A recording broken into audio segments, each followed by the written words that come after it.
Salam sejahtera kepada barisan hakim, guru-guru, serta kawan-kawan yang saya hormati. Pada hari ini, saya akan menyampaikan sebuah cerita yang bertajuk Muafakat Membawa Berkat. Di dalam sebuah kampung, tinggal seorang petani tua bersama 3 orang anak lelaki. Petani tua itu sedang sakit dan tidak berdaya melakukan apa-apa pekerjaan. Masa ini, dia hanya bergantung kepada 3 orang anaknya untuk hidup. Walau bagaimanapun, anak-anaknya itu selalu bergaduh antara satu sama lain. Mereka tidak boleh duduk atau tidur berdekatan. Bak kata pepatah seperti anjing dengan kucing. Kawan-kawan, ketika orang tua kita dalam keadaan sakit atau lemah, kasih sayang dan juga perhatian sangat perlu diberikan kepada mereka. Pada suatu hari, petani tua itu memanggil anak-anaknya. Dia memberitahu bahwa badannya sudah semakin lemah dan penyakitnya kini semakin teruk.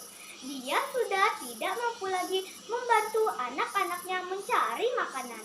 Dia juga berasa sangat risau bagaimana nanti hidup mereka apabila dia sudah tiada.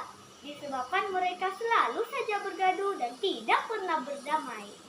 Ketiga anaknya hanya tunduk ke lantai, tetapi kaki mereka saling tendang-menendang antara satu sama lain.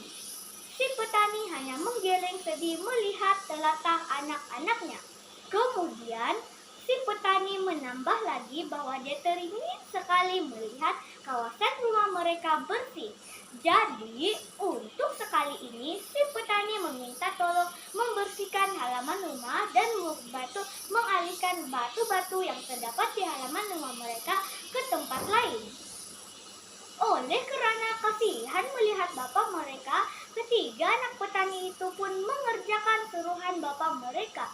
Kebetulan di halaman rumah mereka terdapat banyak batu-batu kecil dan ada 2 batu besar yang memerlukan tenaga yang banyak untuk mengalihkannya.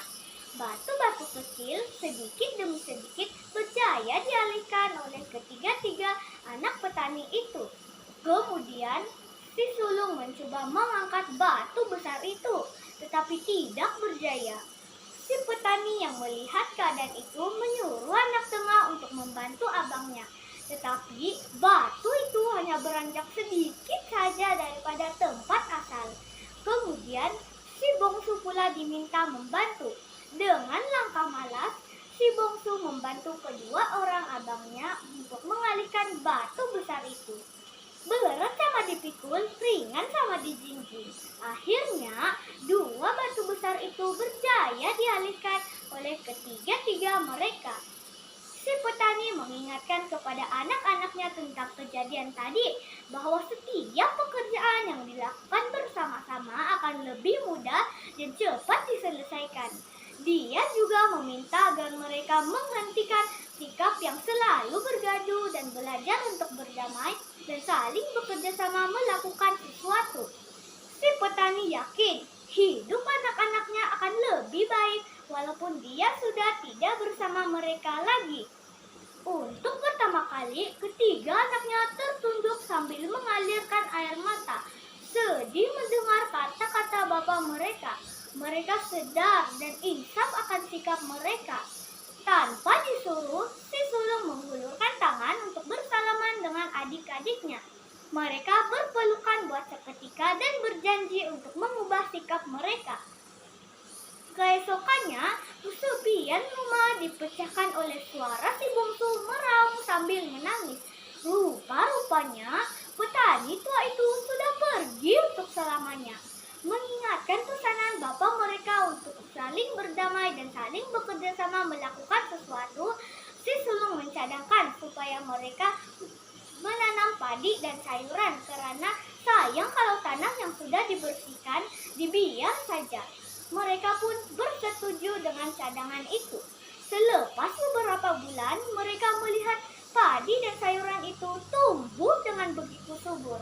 Mereka tidak lagi susah mencari makanan karena tanaman mereka cukup untuk membekalkan makanan dan dapat pula dijual kepada orang ramai. Berbudi kerja keras dan kerja sama mereka, tanah yang selama ini dibiarkan akhirnya mengeluarkan hasil yang banyak. Kawan-kawan, pengajaran yang kita peroleh daripada cerita ini ialah janganlah bergaduh dan sentiasalah bersatu padu. Apabila kita bekerja sama melakukan sesuatu, maka hasilnya akan lebih baik daripada melakukannya sendirian. Muafakat membawa berkat. Sekian dan terima kasih.